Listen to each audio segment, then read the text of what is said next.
안녕하세요. NSML 팀의 김민규라고 하고요. 저는 이제 제가 마지막인데요. 네. 사실 앞에 분들이 되게 짧게 하셔서 제가 시간이 많이 나면 어떨까 걱정을 했었는데, 네, 시간이 별로 안 남아서 오히려 금방 끝낼 수 있을 것 같습니다. 저는 일단 이번에 오토ML에 대해서 발표를 하려고 하고요. 그러니까 제가 이제 ICML에 가게 된 가장 큰 목적 중에 하나가 지금 저희 팀에서 오토ML에 관련된 개발을 하고 있는데 그거에 대한 어떤 연구 동향을 좀 보고 직접 다른 분들이 시연하는 걸 같이 보고 싶어서 갔던 것도 있기 때문에 엄밀히 말하면 앞에 분들보다는 굉장히 마이너한 분야이긴 하지만 저는 이제 중요하다고 생각을 해서 제가 발표를 하게 되었습니다. 그래서 일단 가장 기본적으로는 오토ML이 뭔지, 오토메이티드 머신러닝이 뭔지에 대해서 설명을 드리고자 하고요. 그 다음에 이제 이번 ICML에서 나온 여러 가지 오토ML 방법들, 또 워크샵 이런 거에 대한 내용을 공유 드리려고 하고, 그리고 저희 팀에서 진행하고 있는 오토ML이 어떻게 돌아가고 어떤 식으로 보여지고 있는지에 대해서 간단하게 보여드리고, 네, 마치도록 하겠습니다. 먼저 가장 처음으로 오토ML이라는 건 이제 오토메이티드 머신러닝이라는 거의 준말인데요. 뭐 이름만 들어도 매우 깔끔하게 뭔지 이제 이해를 하실 수 있을 것 같은데, 뭐 가장 좀 복잡한, 이게 사실은 아주 간단한 개념은 아니고요. 엄청나게 뭐라고 해야 될까, 굉장히 범위가 큰 내용이에요. 그래서 실제로 머신러닝 모델을 학습을 할 때 처음부터 뭐 데이터를 준비를 하고 데이터 프리프로세싱을 하고요. 그다음에 뭐 피처 셀렉션을 하고 모델을 또 고르고 그 모델에 대해서 하이퍼 파라미터도 세팅을 하고 그 다음에 학습을 해야 좋은 모델이 나오는데, 이 일련의 복잡한 파이프라인을 전부 오토마이즈 한다라는 게 사실 오토매틱 머신러닝의 기본 개념입니다. 근데 각각 하나하나 하기도 매우 힘든 상황이고요, 현재는. 그래서 이 많은 것 중에 가장 인기가 있는 것, 가장 사람들이 많이 연구를 해왔던 것이 이제 가장 위에 있는 하이퍼 파라미터 옵티마이제이션이고요. 특히 이 분야가 하이퍼 파라미터 옵티마이제이션이라는 게 약간 뜨게 된 이유 중에 하나는 이제 딥러닝이라는 파라미터 사이즈가 매우 크고 하이퍼 파라미터가 많아진 이런 구조들이 인기를 얻기 시작하면서 좀 더 집중적으로 연구가 되기도 했고요. 그리고 그 다음에 있는 것이 이제 뉴럴 아키텍처 서치인데요. 이거 같은 경우는 이제 딥러닝 전용 하이퍼 파라미터 옵티마이제이션이라고 볼 수가 있습니다. 쉽게 말해서 저희가 그냥 풀리 커넥티드 레이어를 쌓았을 때 뭐 레이어를 뭐 100개를 쌓는다, 200개를 쌓는다, 각 레이어에 노드를 10개를 한다, 20개를 한다, 이런 것들은 이제 뭐 하이퍼 파라미터 옵티마이제이션을 볼 수도 있고요. 뉴럴 아키텍처 서치라고 볼 수도 있는데, 뭐 그거는 둘 다 가능하지만 뭐 몇몇 가지, 예를 들면 LSTM의 구조, LSTM의 셀 구조 같은 것을 하이퍼 파라미터로 만들어서 옵티마이제이션 한다, 이런 거는 이제 사실 현재 우리가 많이 쓰는 하이퍼 파라미터 옵티마이제이션을 사용해서는 불가능하고요. 그래서 그거는 서로 다르게 뉴럴 아키텍 그런 종류의 일들을 이제 뉴럴 아키텍처 서치라고 이제 따로 빼서 좀 분류를 하고 있는 상황이고요. 그리고 세 번째로 메타러닝 같은 경우는 뭐 저는 개인적으로 아까 제가 서두에 설명드린 오토ML의 파이프라인과 전혀 상관없는 거라고는 생각은 하지만, 뭐 경우에 따라서는 저 메타러닝을 오토ML의 한 분파로 보는 사람들도 있는 것 같고요. 그래서 실제로 이번 워크숍에서 있었던 한 인바이트 톡 중에 하나가 거의 메타러닝에 관련된 그런 것이 있기도 했습니다. 그리고 마지막으로는 이제 클래식 오토ML이죠. 가장 최초에 있었던 오토ML, 이 머신러닝 파이프라인을 최적화하는 그런 방법에 대한 내용이 있습니다. 그래서 얘들을 푸는 방법이 이제 크게 세 가지가 있어요. 그러니까 실제로 문제를 푸는 데는 이 밑에 위에 두 가지가 있습니다. 그래서 실제로 이 오토ML이라는 것 자체를 그냥 혼자 하는 게임, 점수를 제일 높이는 게임이라고 생각을 하고 이 게임을 푸는 걸로 가자라는 식으로 뭐 MCTS든 혹은 뭐 Reinforcement Learning이든 이런 것들을 사용하는 방법이 있고요. 그리고 이제 그냥 이거는 옵티마이제이션 프로블럼이다 해서 글로벌 옵티마이제이션, 베이지안 옵티마이제이션을 위시로 한 여러 글로벌 옵티마이제이션을 사용을 하는 방법이 있습니다. 그리고 마지막으로는 사실 얘는 이걸 오토매틱하게 하는 이유 중에 하나는 뭐 리소스를 줄인다, 뭐 시간을 빠르게 한다, 이런 종류의 이제 꼴도 있기 때문에 그냥 뭐 우리는 패러렐하게 하게 되면 다수의 하이퍼파라미터 세팅을 여러 개를 뿌려서 그 중에 최적을 찾으면 된다라는 식으로 이제 시스테마틱하게 풀어내는 그런 방법들도 있습니다. 네, 그리고 이제 이 오토ML이라는 분야가 특히나 지금 딥러닝이 또 딥러닝 자체가 이제 인기를 얻으면서 같이 좀 올라가게 된 분야이기도 한데요. ICML 같은 경우는 오토ML 워크숍 2014년부터 했고, 사실 서브밋 페이퍼의 개수를 제가 여기다 첨부를 하고 싶었는데 그걸 찾아내진 못했고, 넘어가 버렸네요. 예. 그래서 실제로 억셉티드 페이퍼 숫자를 셌는데 앞에서부터 이제 거의 10개, 뭐 15개 이런 정도로 가다가 2018년에 와서 갑자기 36개로 훅 뛰게 되었고 그래서 인기가 좀 있다라는 것을 좀 파악을 할 수가 있었고요.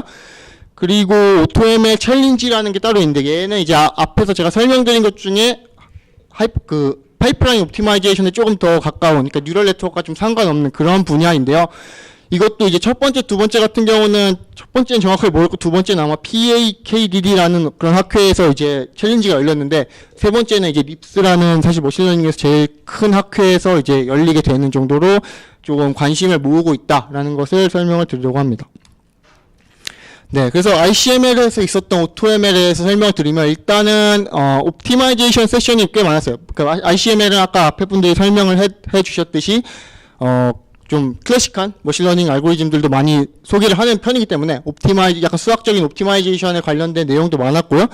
그 중에서 베이지안 옵티마이제이션 세션이 2개가 있었고 8개의 페이퍼가 있었는데요. 그들 중에서 5개가 이제 그 베이지안 옵티마이제이션의 성능을 나타내기 위해서 하이퍼파라미터 옵티마이제이션을 사용을 했고요. 그리고 바로 오토ML이라는 워크샵 자체 하루짜리 워크샵이 있었고 여기서 아까도 설명드렸듯이 총 36개의 페이퍼가 억셉이 됐고 발표가 됐고 그리고 3개의 인바이티드 톡이 있었고요. 그리고 마지막 하나의 패널 디스커션이 있었습니다. 네, 그래서 일단 앞에 서두에 설명드린 4개의 그 분파에 대해서 이제 각각 하나 정도씩 제가 그냥 간단하게 소개만 드리고 넘어가려고 합니다. 그래서 첫 번째는 이제 베이지안 옵티마이제이션에 관련 내용이고요. 네, 이거는 이제 워크샵이 아니라 그 베이지안 옵티마이제이션 세션에서 발표가 된 내용인데요. 제목은 이제 베이지안 옵티마이제이션 with cylindrical kernel이라는 이야기고요. 그래서 베이지안 옵티마이제이션이라는 그것 자체는 이제 글로벌 옵티마이저로서 굉장히 성능이 좋다라고 알려져 있는데 문제는 이제 옵티마이제이션을 하려고 하는 서치 스페이스가 매우 높은 디멘전일 경우에 성능이 떨어진다라고 이제 알려져 있는데요. 그래서 그 이유 중에 하나가 이 저자가 주장하기로는 안 나오네요. 예. 이 저자가 주장하기로는 이제 이런 식으로 몇 가지 가정이 있다고 생각을 하는데 첫 번째로 이런 서치 스페이스를 저희가 정의를 할 때 우리가 찾고 싶은 거는 이 센터 주위에 있다라는 가정도 있고요. 그리고 이거를 보통 커널을 정의를 할 때 이런 식으로 뭐라고 해야 될까요?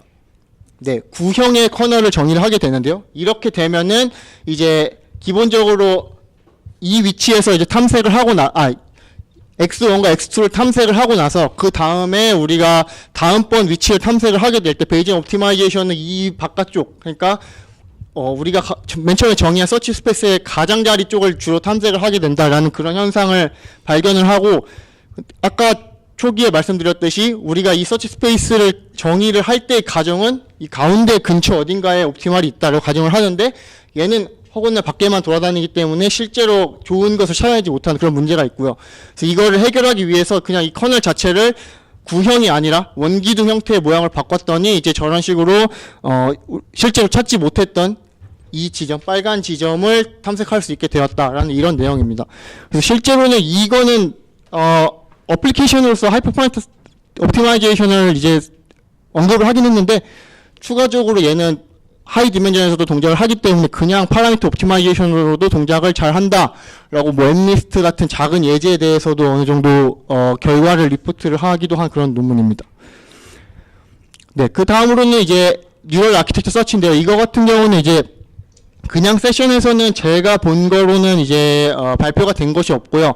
워크샵에서도 한 2개에서 3개 정도의 논문이 나왔는데 좀 아쉬웠던 거는 이번 ICML 말고 다른 곳 혹은 아카이브나 혹은 다른 곳에 나왔던 논문들은 이 뉴럴 아키텍처 서치에 관련된 재밌는 논문들이 많았는데 제가 쭉 살펴본 바로는 그렇게 재밌는 논문들이 별로 없었어요. 그래서 이거랑 또 이 뉴럴 아키텍처 서치를 하기 위해서 그 서치를 하는 알고리즘이 그냥 이볼루셔너리 알고리즘이 더 좋으냐, 리인포스먼트 러닝이 더 좋으냐, 뭐 이런 거를 그냥 테스트를 해본 그런 알고리즘, 그런 논문 정도만 있는 그런 상황입니다. 그리고 그 다음은 이제 시스테마틱 오토ML로서 이제 이것도 2개에서 3개 정도가 나왔던 걸로 기억을 하는데 그 중에서 가장 저희가 볼 때는 되게 괜찮다고 생각한, 그리고 지금 뭐 솔직히 말씀드리면 저희가 만들고 있는 시스템과 매우 비슷하다라고 생각이 되는 튠이라는 거에 대해서 소개를 드리려고 하는데요. 이거 같은 경우는 일단 레이라고 하는 그 버클리에서 만든 어떤 뭐 머신러닝 프레임워크 같은 건데요. 그거 위에서 돌아가는 하이퍼파라미터 옵티마이저입니다. 네. 그래서 얘 같은 경우는 이제 자기들이 실제로 만든 알고리즘은 하나도 없고 여기 나와 있는 것들은 다 다른 사람들이 이미 논문을 냈고 구현을 해놓은 그런 알고리즘들이고요. 그래서 위에 이제 어떤 함수로서 인터페이스를 할 수도 있고 클래스로서 인터페이스를 할 수가 있고 이 윗부분을 사용자가 코딩을 하고 이 레이튠 API를 이용해서 내가 알고리즘과 이 각 알고리즘에 필요한 몇 가지 정보들을 선택을 해서 하이퍼 파라미터 튜닝을 할 수 있다라는 그런 것을 이제 소개를 하고 뭐 데모라고 써 있었는데 실제로 저희가 데모를 보진 못했고요. 예. 그렇지만 이건 오픈 소스로 열려 있는 상태입니다.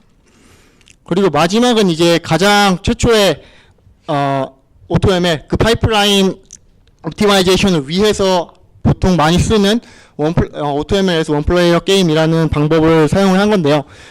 이 논문에 이제 몬테칼로 트리 서치를 이용해서 AutoML을 풀었다. 그리고 실제로 이 그래프는 1이 이제 승리한 거고 2가 패배를 한 거예요. 그러니까 랭킹이거든요. 그래서 1등이 이긴 거고 2등이 진 건데 그냥 원래 가장 많이 쓰는 AutoML 라이브러리 중에 하나인 AutoSK런을 사용했을 때랑 자기들이 했을 때랑 처음에는 이제 매번 졌는데 시간이 지나감에 따라 거의 비슷한 성능을 보였다라는 거를 말을 하는 거고요.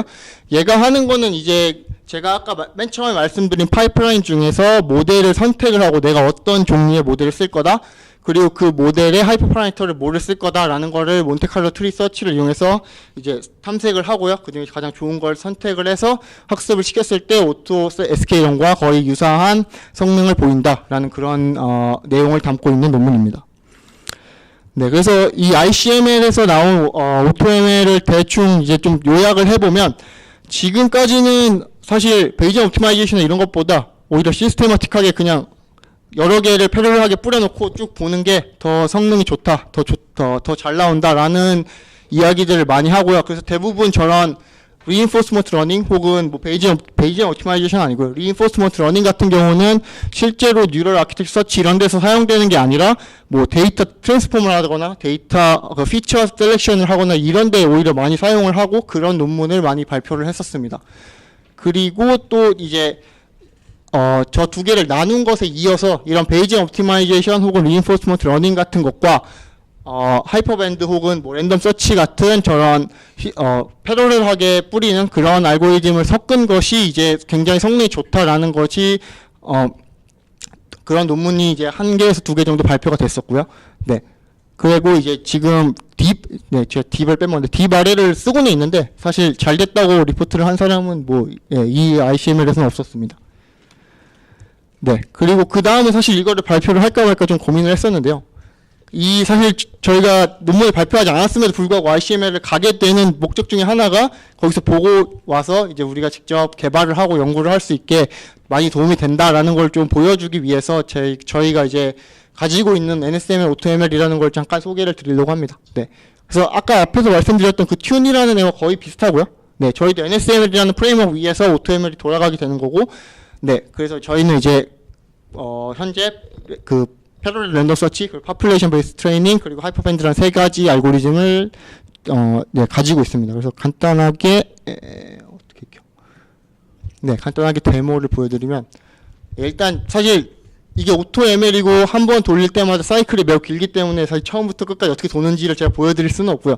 그래서 이거는 그냥 이미 돌아간 상태의 어떤 비주얼라이제이션을 보여드리는 건데요. 그래서 이 각각의 라인이 이제 저희가 가지고 있는 하이퍼 파라미터가 되겠고요. 맨 왼쪽 라인은 그 각 세션이 생성된 시간이고 맨 오른쪽 라인은 성능이 되겠고요. 그래서 이런 식으로 이제 너무 빨리 진행이 되고 있는데요. 뭐 예를 들면 이 드랍아웃에 대해서 내가 어떤 트렌드인지 보고 싶다라고 해서 드랍아웃을 클릭을 하게 되면 드랍아웃을 그라데이션이 되거든요. 그래서 그거를 보고 예를 들면 드랍아웃이 높은 애들이면 뭐 성능이 높다 혹은 낮다 이런 것을 확인을 할 수 있는 그런 툴이고요.